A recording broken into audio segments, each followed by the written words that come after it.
Soy una gran admiradora del canal y he querido enviarte un correo electrónico desde hace bastante tiempo, pero si soy completamente honesta, todo este proceso ha sido bastante difícil para mí. Sé que puede sonar un poco melodramático, pero revivir uno de los eventos más traumáticos de mi vida para convertirlo en una narrativa coherente ha sido una experiencia profundamente desagradable. La historia de miedo en cuestión es algo en lo que nunca quiero pensar, y mucho menos pasar horas escribiendo sobre ello, pero decidí dar un paso al frente y hacerlo por una especie de extraño sentido del deber que siento. Escuchar las historias en tu canal es a veces una experiencia educativa. Sí, las historias pueden ser cautivadoras, pero realmente no son entretenidas, al menos no en el sentido tradicional. Tienen valor porque constituyen momentos de enseñanza. Siempre digo que son lecciones que todos podemos aprender para mantenernos más seguros, y creo que las personas que escriben y las envían están proporcionando un servicio de alguna manera. Pero al mismo tiempo, he llegado a apreciar lo difícil que puede ser convertir nuestros propios horrores personales en historias legibles. Supongo que solo estoy divagando ahora, pero mi punto es que, aunque estoy agradecida contigo, estoy aún más agradecida por las personas que envían sus historias. Pero basta de que siga hablando de eso, pasaré al relato. Para dar contexto, en el momento en que todo esto sucedió, yo era una estudiante de 23 años en mi tercer año de estudio en la Universidad de Monterrey. Era el fin de semana de San Valentín de 2016 y justo después de las 6 p.m. del viernes 12, estaba de camino a casa después de un largo día en la universidad. Acababa de empezar a oscurecer cuando salí del campus, y después de tomar el Metrobús todo el camino hasta San Pedro Garza García, estaba casi completamente oscuro afuera. Hice una parada rápida en la tienda de la esquina para recoger algo de vino para mí y mi compañera de piso. Giré en la carretera principal en dirección a mi edificio y entonces, a solo unos minutos de casa, de repente vi a alguien frente a mí. Era solo un tipo con una chaqueta impermeable y la capucha puesta, lo que no era inusual porque hacía frío y lloviznaba en ese momento. Así que simplemente seguí caminando hacia él, sintiendo solo la cantidad habitual de incomodidad cuando estás a punto de pasar a un extraño en un tramo estrecho de acera. Pasamos uno al lado del otro sin incidentes como esperaba, pero luego no habrían pasado más de unos pocos metros por la calle cuando escuché al hombre decir algo que claramente estaba dirigido a mí. No capté exactamente lo que se dijo, pero fue lo suficientemente alto como para que escuchara que él se dio vuelta para decirlo en particular a mí. Así que por pura cortesía, me di la vuelta y dije, perdón, como en, lo siento, no entendí eso. No sé si estaba borracho o algo así, pero cuando repitió lo que dijo no estaba más cerca de entenderlo. Sin embargo, lo que sí entendí es que la forma en que me miraba me hacía sentir muy incómoda, horrible incluso. Así que le di una especie de disculpa vacía, y luego seguí caminando a un ritmo un poco más rápido. Suena loco escribir esto mirando hacia atrás, pero cuando lo escuché caminar detrás de mí, siguiéndome por la calle, realmente no estaba asustada. Estaba más enojada. Quizás si simplemente hubiera seguido caminando e ignorándolo completamente, las cosas habrían sido diferentes. Pero cedí a ese enojo. Me giré y le dije muy firmemente a ese hombre que dejara de seguirme. En mi experiencia, la mayoría de los hombres que actúan de manera indebida solo necesitan una buena reprimenda. Generalmente, si le dices a un hombre que el comportamiento X o Y no es atractivo, al menos harán algún pequeño esfuerzo por corregirlo, pero luego algunos hombres son diferentes. No intento ser grosera aquí.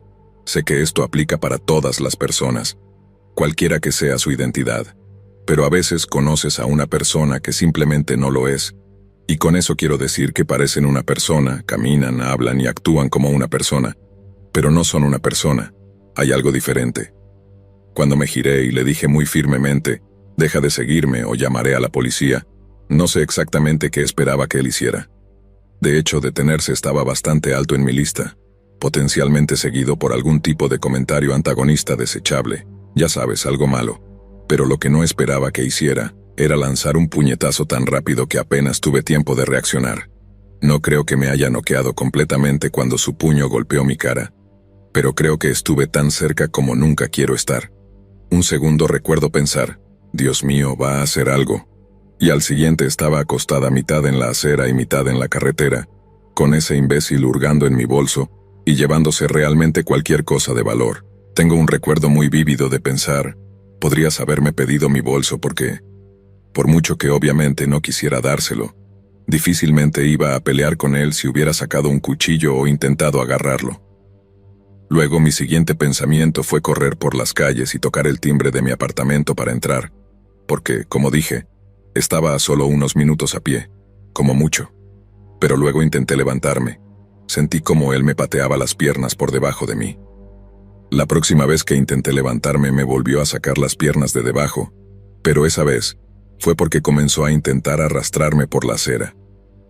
No sé si había un coche esperando o algo así, no sé qué estaba pasando por la cabeza de ese tipo, pero simplemente comencé a gritar pidiendo ayuda con todas mis fuerzas, esperando que alguien me escuchara.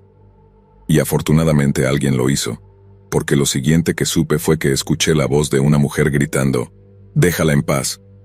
Miré hacia arriba para ver que una luz antirrobo se había encendido y, de pie en el camino hacia su casa, estaba una mujer sosteniendo su teléfono cerca de su oído. Probablemente acababa de llamar al 911. Recuerdo haber mirado hacia arriba para ver el pánico en la cara del hombre, y en su momento de hesitación, me levanté rápidamente, corrí por el camino de entrada de la mujer, y entré en su casa antes de que ella cerrara la puerta detrás de nosotros. Estaba en completo shock. Mis rodillas se sentían débiles, así que simplemente me dejé caer en las escaleras en el pasillo de entrada. Seguí alternando entre agradecimientos y disculpas, ya que me di cuenta de que estaba goteando sangre en la bonita alfombra de esta señora, y ella me pasó el teléfono antes de correr a buscar una toalla húmeda. Todavía estaba describiendo a mi atacante a la operadora, secándome el labio con una toalla húmeda, cuando la señora amable se fue a prepararnos una taza de té a ambas. Segundos después, la puerta tembló con un golpe tan fuerte que me sorprendió que no se cayera de sus bisagras. Entré en pánico y comencé a gritar que estaba intentando entrar, medio por el teléfono y medio a la mujer en la cocina preparando té. Ella corrió por el pasillo y me dijo que subiera. Luego me dirigió a lo que parecía algún tipo de oficina o sala de computadoras al final del rellano. Cerró la puerta detrás de nosotros, cerró un pequeño cerrojo deslizante y luego sacó un bate de béisbol de algún armario lateral. Solo la habitación con cerradura en la puerta. Recuerdo que dijo justo cuando hubo otro estruendo desde abajo. Su esposo había comenzado a mantenerme fuera mientras trabajaba.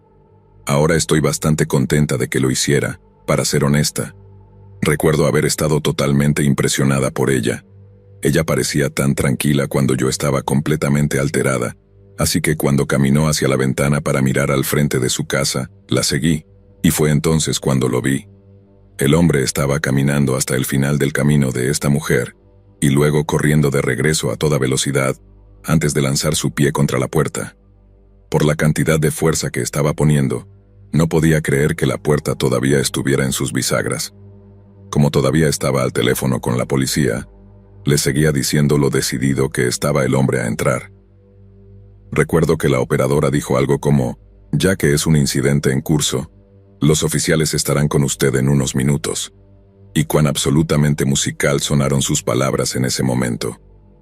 Ella no estaba equivocada, y aunque se sintió mucho más tiempo, el tipo solo pudo hacer unos pocos intentos más antes de que el sonido de las sirenas lo hiciera dudar. Sin embargo, no se detuvo. Todavía estaba intentando patear la puerta de la señora cuando la policía llegó y lo derribó al suelo. Lloré de alivio al verlo ser arrastrado a su camioneta, y la agradable señora, cuyo nombre pronto descubrí que era Paulina, finalmente pudo terminar esas tazas de té. Terminó haciendo 4 tazas, 2 para nosotros y 2 para los 2 policías que se quedaron para tomar declaraciones de nosotros, y para cuando todo eso se resolvió, su esposo había llegado a casa para llevarse el susto de su vida. Fue él quien me ayudó a recoger todas mis cosas de afuera, todo excepto la botella de vino que se había roto después de esa primera caída. Luego, una vez que tuvo la amabilidad de ayudarme a recoger mis cosas, me llevó a casa. Mi compañera de piso comenzó a llamarme durante el viaje a casa preguntándose dónde estaba. No tuve el corazón para decírselo por teléfono, así que solo le envié un mensaje de texto diciendo, «Estaré en casa pronto, no te preocupes». Afortunadamente para mí, ella había comprado una segunda botella, y estaba más que feliz de salir a comprar un reemplazo cuando escuchó en qué pesadilla absoluta había estado.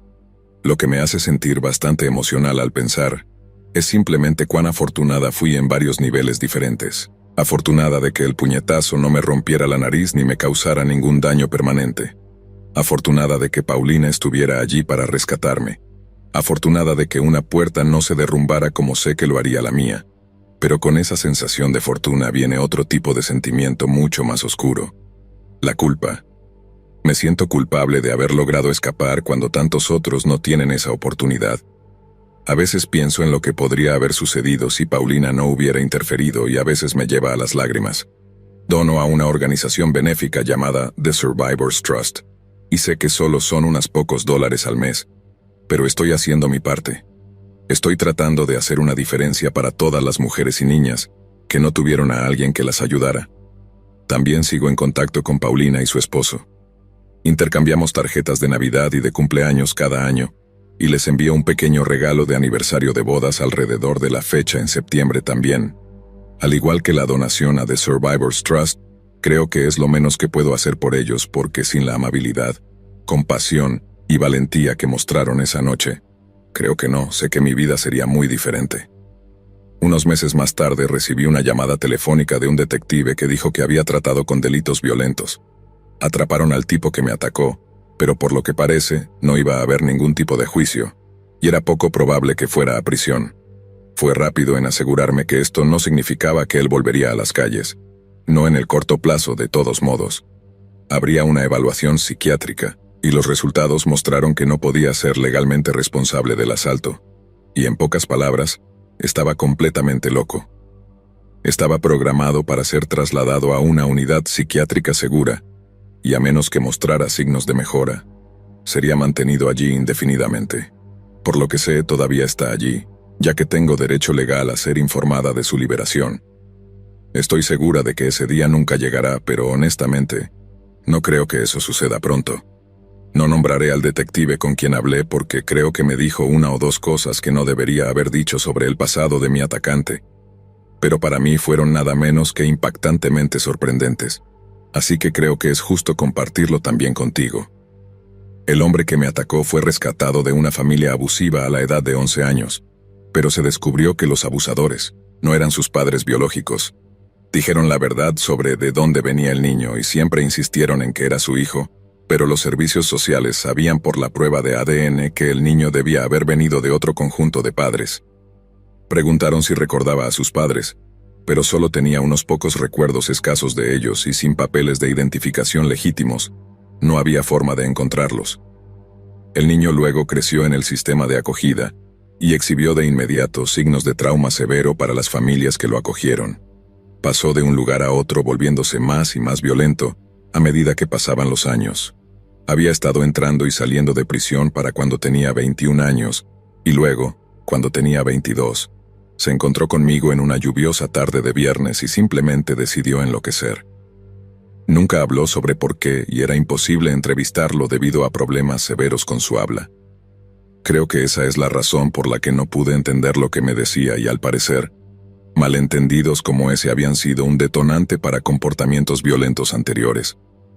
Solo menciono todo eso porque después de entender realmente de dónde venía este tipo, se me quitó mucho odio y miedo de encima. Ya no parecía tan aleatorio y sin sentido. No era un monstruo, solo una persona severamente dañada con la que tuve la mala suerte de encontrarme. No estoy diciendo que no deba estar encerrado, pero después de aprender sobre él, ya no estaba agobiada por todos esos porqués, que definitivamente eran lo que más dolía. Algunas personas están simplemente rotas, muy rotas. Otros dicen que no se pueden arreglar y que nunca entenderemos el mal, pero eso no significa que no deberíamos intentar al menos quitar el miedo. El miedo es lo que estaba arruinando mi vida después de que desaparecieron los moretones, y mi boca sanó y me niego a tener miedo por más tiempo.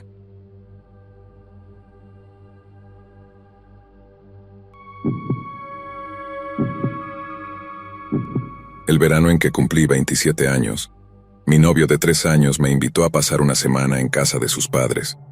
Ellos se iban de vacaciones por Europa durante un mes, así que le pidieron que cuidara la casa mientras estaban fuera. Una gran razón era que necesitaban a alguien que cuidara a Basile, su Beagle de 7 años.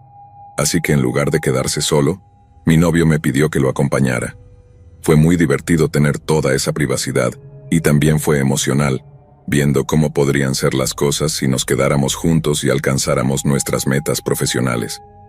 Además, siendo verano y ambos maestros, ninguno de nosotros tenía compromisos, así que mientras los padres de Felipe estaban en Europa, nosotros tuvimos nuestra propia pequeña estancia allí, en la casa en la que él creció.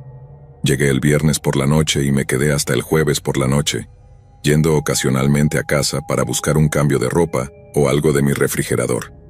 Ese jueves nos quedamos en la cama hasta tarde por la mañana, y luego salimos a tomar un brunch en nuestro lugar favorito. Pedí mi plato habitual, él pidió el suyo, y esos pequeños brunch siempre me ponían de buen humor. Así que salí del café y me dirigí hacia su coche cuando perdí un poco de esa buena sensación, al notar a un hombre al otro lado de la calle, sentado en su coche, mirándome fijamente. Hice una doble toma para asegurarme de que no estaba imaginando cosas, pero no, allí estaba, mirándome con una expresión vacía en su rostro. No quería decir nada a Felipe, mi novio, en caso de que algo se intensificara y arruinara nuestro día, pero una vez que estuvimos seguros en su coche, le conté sobre el hombre que nos había observado en el camino de regreso a su coche. Reaccionó exactamente como esperaba, un poco enojado al principio, pero luego tratando de quitarle importancia diciéndome lo bonita que me veía. No mencioné esto, pero no era ese tipo de mirada. Como dije, era inexpresiva, sin emoción alguna, y no le importaba si sabíamos que nos estaba mirando o no, lo cual era definitivamente la parte más escalofriante. Regresamos a la casa de sus padres, pasamos más tiempo juntos, discutimos juguetonamente sobre dónde pedir comida para llevar, y en general tuvimos una tarde agradable juntos. La cena fue increíble. Gané con mi sugerencia de comida coreana y una vez más pasamos un buen rato. Siendo maestros, estamos condicionados a acostarnos temprano. Así que después de unas copas de vino y un poco de The Big Bang Theory, nos duchamos juntos y luego nos fuimos a dormir. Como mencioné anteriormente, estábamos cuidando a Basil, el viejo Beagle que había llegado a adorar absolutamente en ese periodo de mi estancia. Era tan tranquilo y amigable con todos, y juro que nunca había visto a un perro tan hambriento de queso. Felipe dijo que una vez, cuando Basile era más joven, comió tanto queso que vomitó y luego intentó comer su propio vómito de queso. No creo haber escuchado algo tan asqueroso en mi vida, pero por alguna razón eso me hizo amar aún más a ese perro tonto. Y digo tonto, pero Basile aparentemente se había vuelto bastante inteligente en sus años mayores. Siempre que necesitaba ir al baño, simplemente se acercaba a las puertas del patio trasero de la casa, se sentaba y luego te miraba y gemía. Si no te levantabas inmediatamente para dejarlo salir al jardín, comenzaba a arañar la puerta como diciendo, «Ábrela, humano». Era lindo, pero también súper educado de su parte. No solo hacía sus necesidades y luego era como, «Ups». Esa noche del jueves recuerdo haberme despertado y necesitar ir al baño realmente mal. Pero cuando estaba en el baño escuché a Basile gemir. No había arañazos, solo gemidos. Así que después de terminar mi asunto pensé que lo dejaría salir. Pero justo cuando llegué a la parte superior de las escaleras, lo vi justo allí en su cama para perros, no cerca de la puerta sino gemiendo de todos modos. Tampoco estaba acostado en su cama como solía hacerlo 23 horas al día. Simplemente estaba sentado en ella. Solo había un poco de luz bajando las escaleras desde el pasillo en el que estaba, pero podía verlo mirándome, justo como lo hacía si necesitaba ir al baño. Así que bajé las escaleras y dije, «¿Qué pasa, amigo?». Y justo cuando llegué a él giró la cabeza para mirar algo en la sala de TV y siguió mirando hasta que yo también miré en la dirección en la que estaba mirando. Allí, sentado en uno de los dos sofás que se enfrentaban entre sí, estaba un hombre vestido con ropa oscura y una máscara de esquí. Antes de que pudiera reaccionar, tenía un arma apuntada hacia mí y me hizo un gesto hacia el sofá frente a mí y luego me dijo, «Siéntate». Era como si no tuviera control sobre mi propio cuerpo. Sabía que no debería hacer lo que me estaba diciendo. Sabía que debería correr, gritar o intentar esconderme, cualquier cosa para evitar acercarme al alcance de ese hombre. Pero aún así hice lo que me dijo y me senté en el sofá. Intenté hablar, intenté decirle que haríamos cualquier cosa si solo no nos hacía daño. Pero me interrumpió y preguntó, «¿Está Felipe aquí?». El hecho de que conociera a mi novio por su nombre. No puedo describir cuánto me aterrorizó eso. Si hubiera sido solo un robo al azar, tal vez se habrían conformado con algo de dinero o algunos objetos de valor o algo así, pero conocer a Felipe Díaz por su nombre significaba que era algo personal, y lo único que pude hacer fue mentir y sacudir la cabeza. Recuerdo cuán oscuros se veían los ojos del tipo a la luz tenue, y cómo nunca parpadeaban después de que sacudí la cabeza. Luego me preguntó en voz baja por qué Felipe no estaba allí si su coche estaba estacionado afuera. De nuevo sentí ese mismo terror. Él conocía a Felipe y lo conocía bien. Pero, ¿en qué diablos estaba metido Felipe para que un hombre con un arma viniera a irrumpir en la casa de sus padres en medio de la noche? Creo que eso fue lo que más me asustó de todo, no saber qué había pasado para meternos en ese lío en primer lugar. Podría morir sin saber nunca qué diablos había hecho. Un minuto estaría allí, preguntándome con horror, y al siguiente no habría nada, solo un vacío de preguntas sin respuesta y potencial incumplido. El hombre enmascarado me preguntó de nuevo si Felipe estaba en la casa, y más específicamente, si estaba durmiendo arriba. Sabía que era inútil mentir de nuevo, así que esa vez no dije nada, no hice nada, solo esperé lo que viniera después. Pensé que podría simplemente dispararme y luego subir a hacer lo mismo con Felipe, o tal vez simplemente pasaría junto a mí, y tendría que escuchar los últimos momentos de la vida de mi novio. En lugar de eso, el tipo pareció adoptar una personalidad completamente diferente. Dejó de apuntarme con el arma, no completamente, pero ya no directamente a mí, y luego se hundió en el sofá y suspiró. Preguntó si sabía por qué estaba allí, y sacudí la cabeza en respuesta. Recuerdo cómo se rió silenciosamente para sí mismo y dijo, «Claro que no». Y esa fue una de las pocas veces que encontré la fuerza para hablar, y aunque quería preguntarle por qué estaba allí, todo lo que salió fue, «Por favor, no nos hagas daño». El tipo se inclinó hacia adelante de nuevo, y luego me dijo con palabras que se quedarán conmigo hasta que me muera, «No voy a lastimarte a ninguno de los dos, pero iba a hacerlo. Esa es la razón por la que vine aquí, iba a dispararle a tu novio. ¿Sabes por qué?». Sacudí la cabeza y tan pronto como lo hice respondió, «Porque ha estado engañando a mi esposa». Fue solo entonces que noté que tenía algo en su otra mano, un papel doblado. Y cuando puso el arma en el reposabrazos del sofá, desdobló el papel y lo puso frente a mí. Vi que era una especie de collage. Cada imagen era de algún tipo de intercambio de mensajes de texto de una aplicación llamada Telegram, excepto por una que mostraba los detalles de contacto de uno de los participantes. Era Felipe, su foto, su número de teléfono celular, era definitivamente él, y asumí que el otro participante era la esposa del tipo. No estoy seguro de por qué lo trajo. Tal vez para mostrarle a Felipe para que no pudiera negarlo todo. Tal vez para mostrarle a alguien como yo para que supiera que no era algún tipo de error. Pero de cualquier manera, una vez que había entrado con éxito y accidentalmente se encontró conmigo en lugar de con Felipe, decidió en contra de la segunda mitad de su plan. Y eso es algo que considero una intervención divina, porque estoy casi segura de que si hubiera sido él quien se despertara y bajara a verificar a Basile, habría muerto allí mismo antes de que yo siquiera supiera qué estaba pasando. Pero porque fui yo, porque fue alguien a quien el intruso vio como inocente, le dio segundas thoughts. Mientras se levantaba para irse y yo me llenaba de un alivio tan fuerte que podría haber estallado en lágrimas, dijo, «Supongo que ahora llamarás a la policía, ¿verdad?». Sacudí la cabeza por lo que parecía la 20ª vez en minutos, pero él dice, «No, ahora lo harás.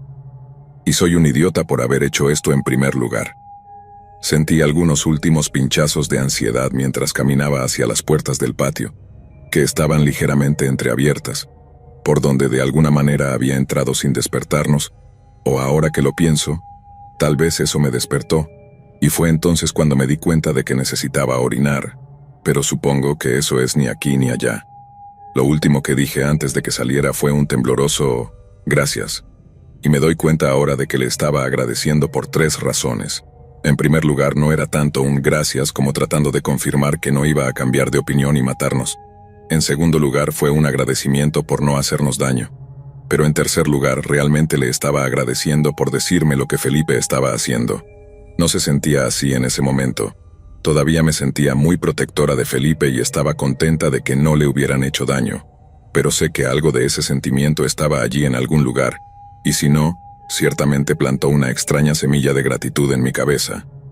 Después de agradecerle, él se detuvo, miró hacia atrás y dijo: «Él debería estar agradeciéndote ahora mismo». Y tenía razón. Y siento una especie de culpa loca ahora mismo mientras escribo esto. Pero mi primer instinto fue llamar a la policía. No había garantía de que no fuera a cambiar de opinión y volver.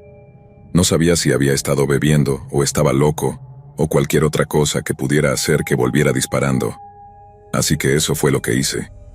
Tropecé de regreso escaleras arriba con las piernas temblorosas. Agarré mi teléfono y llamé al 911, despertando a Felipe en el proceso.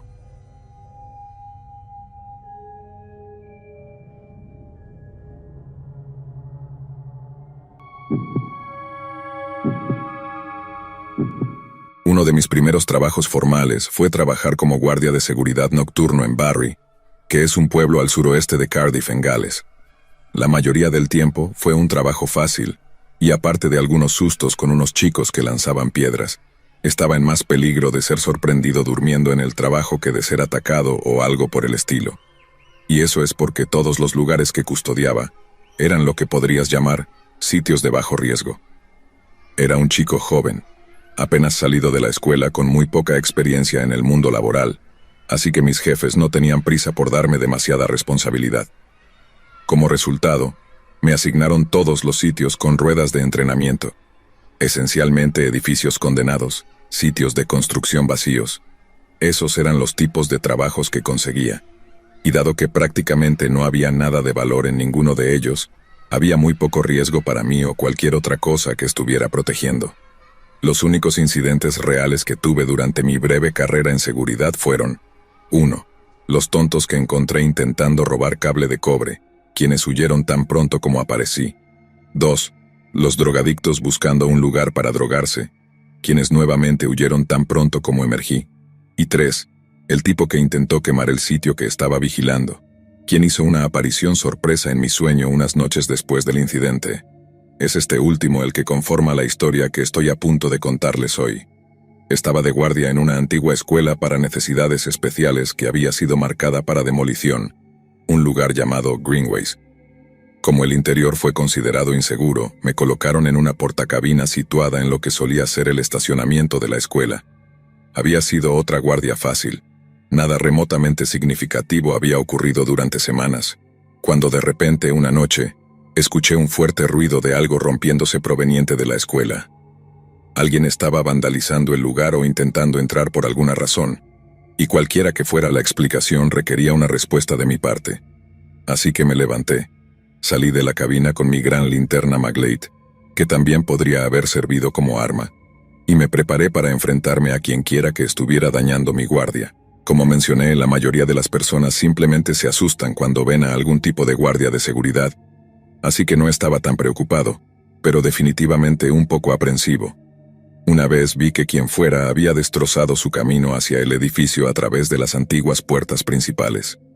Eso significaba que tendría que entrar en una vieja escuela oscura y patrullar los corredores buscando a quien hubiera irrumpido. No era uno de esos guardias que tomaban las cosas personalmente o dejaban que las cosas aumentaran su presión arterial, pero realmente no apreciaba que esta persona me hiciera arrastrarme por los corredores como en una película de terror, iluminando con mi linterna las habitaciones y esperando ese inevitable susto. Pero el segundo en que entré, supe que llevarme un susto era lo menos de mis preocupaciones, porque todo lo que podía oler era gasolina. No me tomó mucho tiempo encontrar a la persona tampoco. Cruzamos caminos en un corredor quizás solo un minuto o algo así después de que entré, y en una mano llevaba un bidón de gasolina y en la otra un cuchillo. Obviamente quería saber qué estaba haciendo derramando gasolina por todos lados, pero el cuchillo capturó toda mi atención. Empecé a retroceder, manteniendo el haz de mi linterna sobre el cuchillo y diciendo cosas como: «No hay necesidad de que nadie salga lastimado, amigo. No soy un peligro, solo déjame ir». Sabía que una vez fuera podría llamar a la policía y demás, pero diablos, ver esa cuchilla me tenía absolutamente aterrorizado. Por lo poco que vi de él pude decir que la persona frente a mí era un tipo fornido, tal vez de finales de los 30, principios de los 40, y aparte del gran cuchillo ensangrentado en sus manos parecía un tipo promedio. Parecía tan asustado de mí como yo de él y todo lo que dijo mientras retrocedía fue: «No trates de detenerme». Le dije que ni soñaría con hacer tal cosa y que debería tener mucho cuidado al tirar líquido inflamable de esa manera, especialmente en un edificio viejo de madera. Parece una cosa tonta de decir en retrospectiva, pero creo que quería dejarle claro al tipo que estaba de su lado. Quería hacerle ver que también tenía su seguridad en mente, aunque todo en lo que pudiera pensar era en salir corriendo de allí y llamar al servicio de emergencias. Él no respondió a mi primer comentario. Solo siguió empapando las paredes y el suelo con gasolina, luego avanzando por el corredor. Pero entonces, una vez que estaba seguro en la puerta, llamé de nuevo por el corredor. «No vas a incendiar este lugar, ¿verdad?». Apenas había terminado de hablar cuando se volvió y gritó tan fuerte que su voz se quebró un poco. «No sabes lo que me hicieron, no sabes lo que pasó aquí, no sabes, no sabes, no sabes». Esto resonaba por los pasillos y... ¿qué se supone que debes decir a eso? Quiero decir, sinceramente, si fueras tú, ¿cuál sería tu respuesta a un tipo que grita eso a todo pulmón? No sé qué podrías haber inventado, pero yo no pude pensar en una sola cosa. Todo mi poder cerebral estaba ocupado preguntándome qué le había pasado que era tan terrible que tenía que quemarlo. Nunca se me ocurrió nada en el momento, pero sabía que lo mejor para mí era poner tanta distancia entre ese tipo y yo como fuera posible. Lo último que escuché decir mientras salía era algo así como Elena, o algún nombre de chica, y debido a las implicaciones de lo que dijo, asumí que una chica llamada Elena había pasado por algo terrible, y no el tipo que buscaba quemar el lugar. No quiero sonar insensible, pero era una vieja escuela para necesidades especiales, y el tipo no parecía tener nada malo, al menos no en la superficie de todos modos. No es que eso importara, porque no estaba en posición de comenzar a indagar en la vida del tipo. Necesitaba solo alejarme de él y luego hacer preguntas más tarde, quizás incluso obtener respuestas de un periódico, dependiendo de cuán malas fueran realmente las cosas. ¿Quién sabe? No pensé que la portacabina fuera segura, no si planeaba convertir esa vieja escuela en un infierno llameante, así que corrí todo el camino hacia el estacionamiento, pasé las puertas principales, crucé la carretera de doble carril y llamé a la policía desde una parada de autobús al otro lado.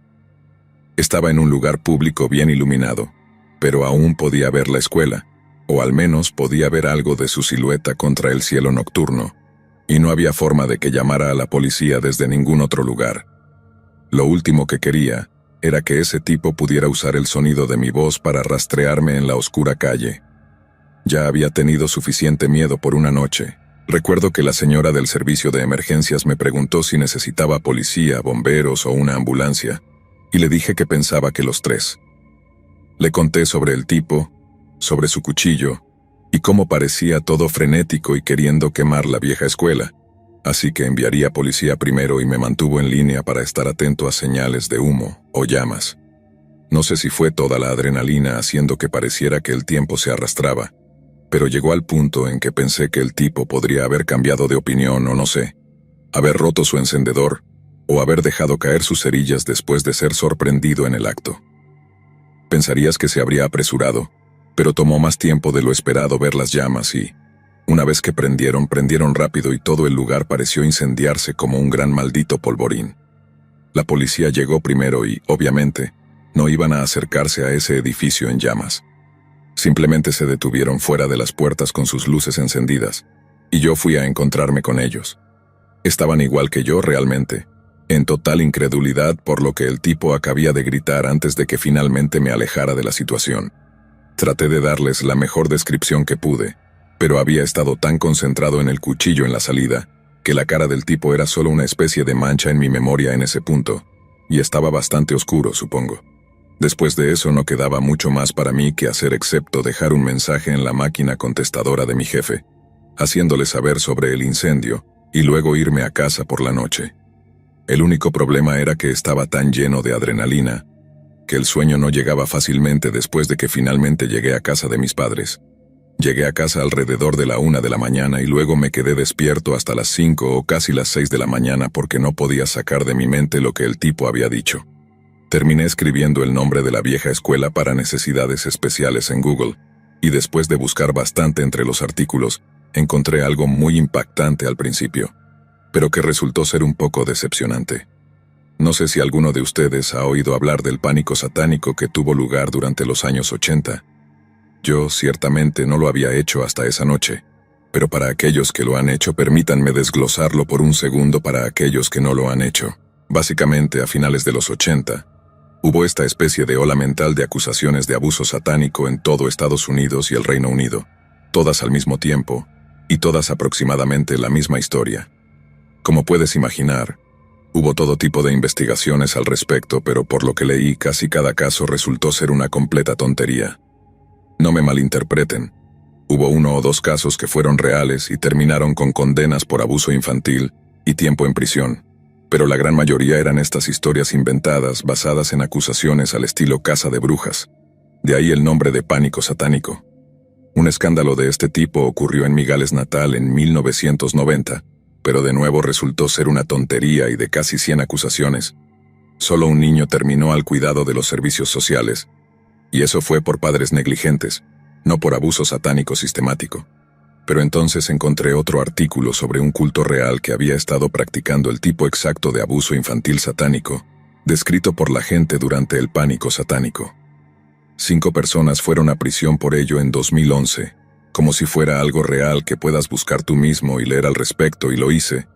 Leí mucho sobre ello esa noche. Algunos de los detalles son horribles, así que no me apetece repetirlos aquí, pero la parte que realmente llamó mi atención fue la parte que decía que el culto basaba sus prácticas en torno a una idea llamada telema. Ahora Wikipedia definitivamente lo hará mejor de lo que yo podría, así que aquí está lo que tiene que decir sobre telema. Algunos social o espiritual filosofía esotérica y oculta occidental, y un nuevo movimiento religioso fundado a principios del siglo XX por Aleister Crowley, un escritor inglés, místico, ocultista y mago ceremonial. Central para telema es la idea de descubrir y seguir la voluntad verdadera de uno, un propósito y llamado únicos que van más allá de los deseos ordinarios. El sistema de Crowley comienza con el Libro de la Ley, un texto que dijo que le fue dictado por una entidad llamada Aiwass. Esta obra fundamental establece los principios clave, incluido el axioma central: haz lo que quieras será toda la ley. Este principio enfatiza la libertad personal en la búsqueda del camino verdadero de uno, mientras se guía por el amor y se encuentra el propósito auténtico de uno. Pero entonces, ¿cómo se conecta esto con la quema de la escuela para necesidades especiales?, me preguntarás. Bueno, recuerda cuando pensé que el tipo dijo Elena como si se refiriera a la hija o hermana que podría haber sufrido abusos en la escuela. No creo que estuviera diciendo Elena, creo que estaba diciendo telema. No sé qué tan profundo va todo esto y francamente no tengo los medios para desenterrarlo todo. No soy periodista, trabajo en informática estos días y ya hago suficientes horas extras tratando de pagar las facturas de electricidad como están las cosas. Ni siquiera estoy seguro de si hay una conexión real allí tampoco, y no puedo estar seguro de toda la cosa de telema. Para ser honesto, podría ser solo una sobrereacción de mi parte a un tipo que estaba completamente fuera de sí, y no hay sentido en hacer de esto algo serio.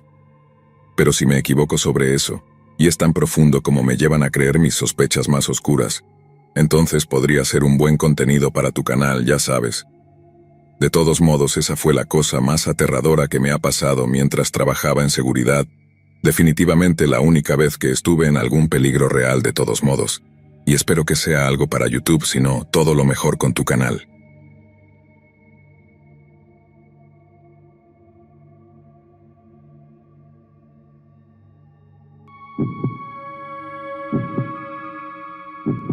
Mi exnovia tenía una prima que trabajaba para una empresa de limpieza en la ciudad.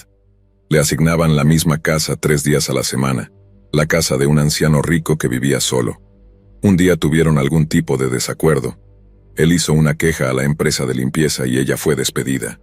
Empezó a despotricar sobre lo idiota que era el tipo, sobre cómo tenía todo ese dinero pero nadie con quien compartirlo, y cómo mantenía una gran caja fuerte escondida en el fondo de uno de sus armarios.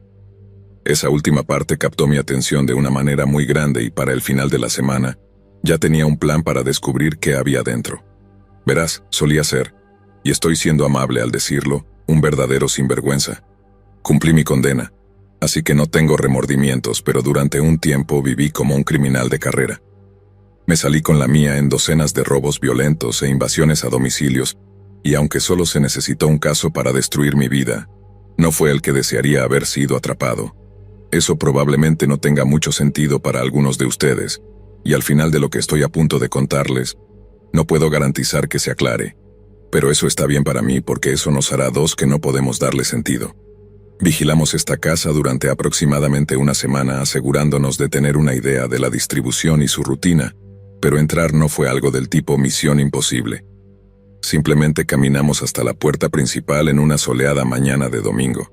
Le apuntamos con una pistola en la cara y luego lo obligamos a retroceder hacia la casa y subir al dormitorio donde estaba la caja fuerte. 9 de cada 10 veces, cuando alguien se da cuenta de que has estado vigilándolos y que eres un criminal serio que no juega, simplemente entregan lo que tienen. Esto es especialmente cierto si tienen hijos. Pero, como este tipo estaba solo y se negó a darnos el código de la caja fuerte, estábamos más que preparados para eso. Lo arrastramos a su bañera, le metimos su propia ropa interior sucia en la boca, y luego lo torturamos con agua, hasta que literalmente estaba temblando. Solo habíamos tenido que torturar a alguien una vez antes de eso, y no puedo decir que lo disfruté. Solo un verdadero psicópata disfruta lastimando a las personas, así que para mí es algo que quiero que se haga rápido y en silencio. La tortura con agua es perfecta para eso. No hay gritos, la persona nunca está realmente en peligro y es tan aterrador que nunca he visto a nadie durar más de unos minutos. Pero nuestro soltero de mediana edad lo estaba aguantando como un campeón, mucho más tiempo del que cualquiera de nosotros esperaba. Sacamos la ropa interior de su boca, le preguntamos el código nuevamente, pero él simplemente cerró los labios para intentar evitar que volviéramos a meterle la ropa interior mojada en la boca. Hicimos quizás 5 o 6 ciclos de esto, y no dijo una maldita palabra. Luego finalmente habló, y juro por Jesucristo que nunca olvidaré lo que dijo mientras viva. Mátenme, por favor. Estaba roto o casi roto de todos modos. Su voz sonaba como si estuviera a punto de empezar a llorar en cualquier segundo. Creo que su respuesta fue tan inesperada que ni siquiera caló en uno de mis socios, quien de repente intentó este enfoque de buen policía. Escucha, nadie tiene que morir, viejo, solo danos el maldito código.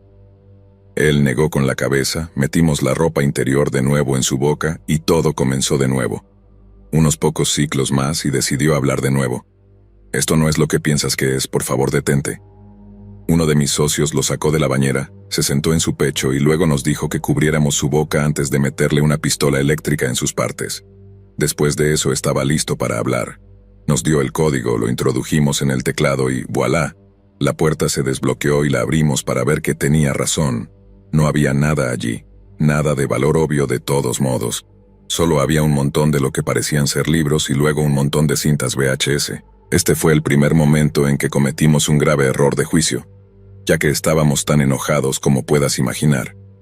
En desesperación, uno de mis socios corre hacia las otras habitaciones buscando relojes, joyas, cualquier cosa para asegurarnos de no irnos con las manos vacías. Yo y el otro socio nos quedamos atrás para vigilar a nuestro rehén y revisar la caja fuerte en busca de cualquier cosa escondida. Después de todo, lo inteligente es disfrazar las cosas, ¿verdad? Hacer pensar que hemos cometido un error cuando en realidad todos los diamantes habían sido cosidos en el lomo de un libro o escondidos en secreto dentro de la carcasa de una vieja cinta VHS. Así que, como dije, comenzamos a vaciar la caja fuerte, rompiendo lo que resultaron ser álbumes de fotos y abriendo las cintas VHS. Comenzamos con las cintas, pero no había nada en ninguna de las que rompimos, así que pasamos a los álbumes de fotos, y el segundo que abrimos, nos quedamos congelados. Solo vi un par de fotos antes de cerrar el álbum de golpe, pero fue demasiado tarde. Nunca olvidaré lo que vi en esas fotografías y estaré maldito si doy algún tipo de descripción detallada. Pero eran malas, realmente malas, y los niños en ellas parecían jóvenes. Antes de que pudiera reaccionar, mi socio dejó caer su álbum de fotos y se lanzó sobre el rehén. No sé qué había en las fotos que vio, pero simplemente activaron algo en su cabeza. Solo agarró uno de los palos de golf del tipo, caminó hacia él y le aplastó el cráneo de un golpe. No completamente, pero lo suficiente. Nuestro otro socio regresa con algunas cosas en los bolsillos, pero luego se asusta al ver la escena que lo recibe al regresar al dormitorio. Todos sabíamos que teníamos que salir de allí, dejar la ciudad por un tiempo, tal vez el país. El tipo era un suburbano respetable, golpeado hasta la muerte en su hogar, con un montón de imágenes ilícitas de niños tiradas en el suelo frente a él. Escándalo grande o no, la policía nos buscaría, tal vez incluso los federales, si pensaban que estábamos involucrados en el material de los álbumes de fotos.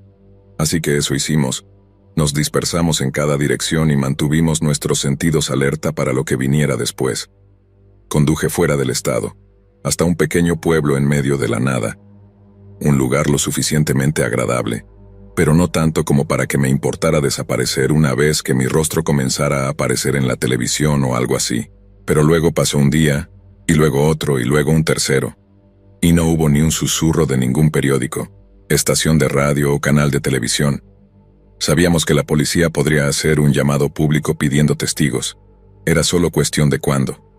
Y si anunciaban que estaban buscando a alguien de nuestra descripción en conexión con el hombre que había sido asesinado, si no lo hacían, entonces genial. Podríamos tomar otra semana más o menos y luego volver a casa. Pero si lo hacían, entonces teníamos que movernos lo más rápido posible.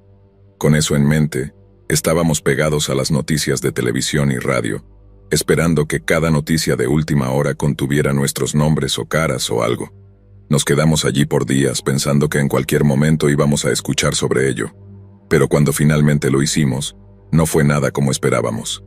El hombre, o más bien el monstruo que mi socio mató, fue declarado desaparecido. No muerto, no buscado en conexión con toda la basura que habíamos encontrado, solo desaparecido. No hubo mención de ningún robo, ninguna mención de nada, excepto como un miembro muy querido de la comunidad había desaparecido repentina e inexplicablemente. Pensamos que era algún tipo de trampa, que nos hacía salir de nuestro escondite, volver a nuestra rutina regular para que la policía, los federales o quien sea pudiera rodearnos, arrestarnos y luego encerrarnos de por vida. Pero nunca sucedió. Terminé siendo detenido por algo unos años después, y pensé que entonces caería el martillo. Pero, una vez más, no sucedió. Me acusaron de algo completamente desconectado de lo que sucedió esa noche, y terminé haciendo algunos años por robo, robo mayor, y tráfico de bienes robados. Han pasado años y todavía no he escuchado nada sobre lo que sucedió esa noche. Incluso pensé en enviar a la policía una pista anónima o algo así. Sé que eso me pondría en riesgo de ir a prisión, y esta vez de por vida, pero a veces siento que me estoy volviendo loco. Sé que algunas personas realmente se salen con la suya con asesinato, pero la nuestra no es una de esas situaciones. Nadie ni siquiera reconoce que alguien murió esa noche. Aunque he considerado mucho por qué podría ser eso, es una pérdida de tiempo adivinar o tratar de darle sentido. No creo que haya mucho sentido que hacer, para ser honesto. Alguien se aseguró de que lo que encontramos nunca viera la luz del día, ya sea para proteger a alguien o a un grupo de personas, no lo sé. Pero definitivamente no era para protegernos. ¿Alguien sabe lo que pasó esa noche? Además de nosotros.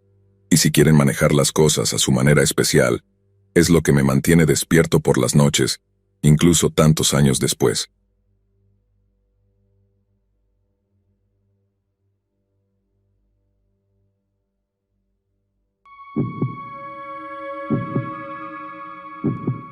Cuando tenía 12 años, esto sucedió. Estaba en mi habitación en la planta baja, ocupándome de mis asuntos como cualquier otra persona en el planeta. Era tarde, alrededor de la medianoche. Recuerdo que estaba acostado en mi cama intentando dormir. Solía tener pesadillas con frecuencia, así que muchas noches me costaba dormir. La habitación de mis padres estaba en el piso de arriba, casi directamente encima de mi habitación. Escuché algunos ruidos fuertes como de golpes provenientes de la dirección general del cuarto de mis padres, y pensé que tal vez estaban teniendo un encuentro íntimo o algo así. Así que me puse unos auriculares e intenté bloquear el sonido. No pasó mucho tiempo antes de que sacara uno de los auriculares de mi oído con la esperanza de que hubieran terminado. Estaba tranquilo, así que pensé que todo estaba bien, y que era libre de intentar dormir de nuevo. Estuve acostado allí durante unos minutos, sin auriculares esta vez. No podrían haber pasado más de 10 minutos cuando escuché que la ventana del salón de arriba se rompía. Me levanté de un salto y salí corriendo de mi dormitorio como un ciervo asustado. Sabía que algo estaba mal, y que podríamos estar en serios problemas. Todos los pensamientos que tenía sobre mis padres ya no importaban. Me preocupaba el extraño en mi casa. Rezaba para que mi padre escuchara el alboroto y despertara, y que todo esto terminara pronto. Comencé a gritar por mis padres y luego escuché pasos que venían lentamente desde arriba. Sonaba como si quien fuera llevara botas. Esperaba que fuera mi padre, pero sabía que no lo era. Aún puedo imaginar cada vez que el tacón de su pie golpeaba el suelo de baldosas de nuestra cocina. Cada segundo que pasaba, pensaba que en cualquier momento él vendría por mí. Apenas tenía medios de protección, así que me escondí en mi armario. De repente el hombre se detuvo.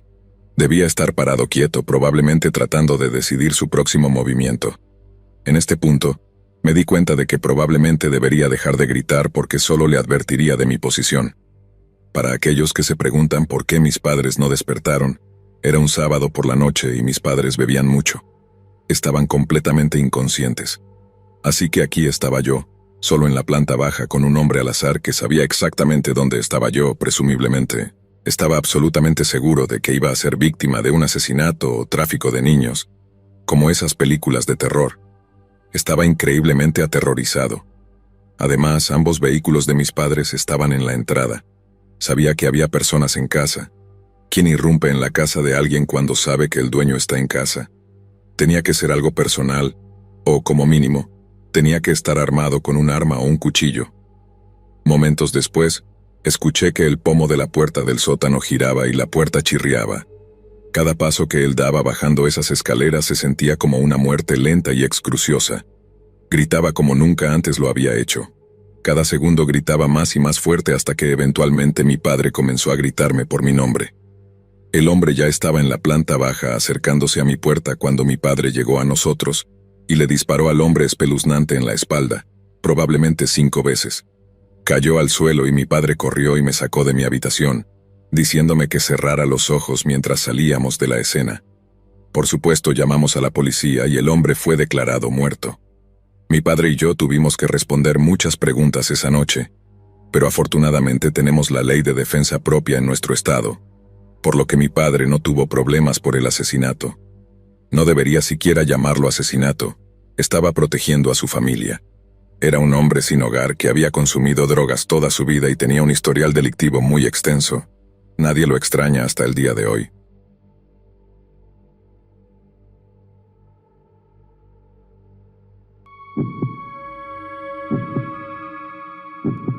Esto sucedió hace muchos años cuando yo era un niño, alrededor de los 9 o 10 años, pero aún recuerdo cada detalle de la historia, ya que fue una de las noches más aterradoras de mi vida.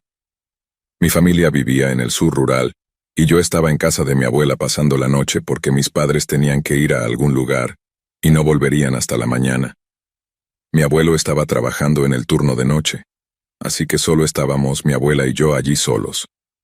Para cuando mis padres me dejaron ya era tarde en la noche. Mi abuela y yo decidimos que queríamos ver televisión. Cuando empezó a ser cerca de las 10 p.m., ya nos estábamos quedando dormidos en la sala durante un episodio de Unsolved Mysteries, cuando escuchamos un fuerte estruendo y el sonido de cristales rompiéndose desde el sótano. Mi abuela se sobresaltó y se congeló por un momento antes de correr lo más rápido que pudo hacia la cocina, donde estaba la puerta del sótano, conmigo siguiéndola. Para nuestro horror, la puerta estaba desbloqueada. Mi abuela corrió a buscar lo primero que pudo encontrar lo suficientemente pequeño como para caber en el agujero de la llave y girar el cerrojo, porque la llave original se había perdido.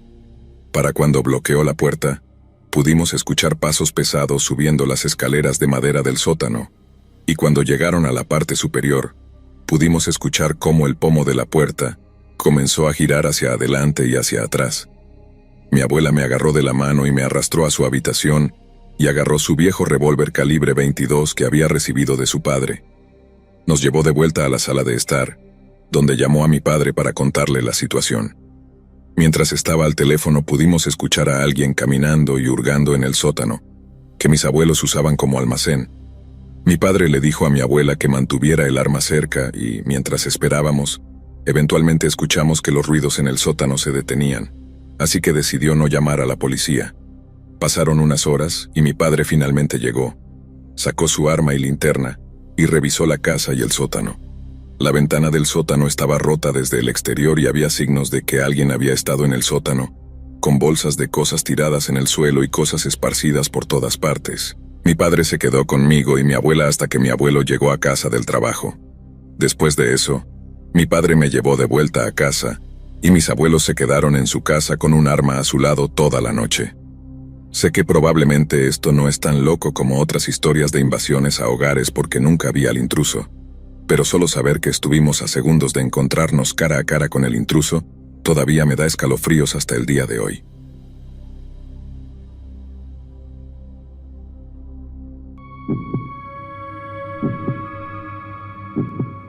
Cuando era niño, mi familia y yo vivíamos en un pueblo muy pequeño, algo que odié durante la mayor parte de mi juventud, pero que también aprendí a amar eventualmente a medida que crecía.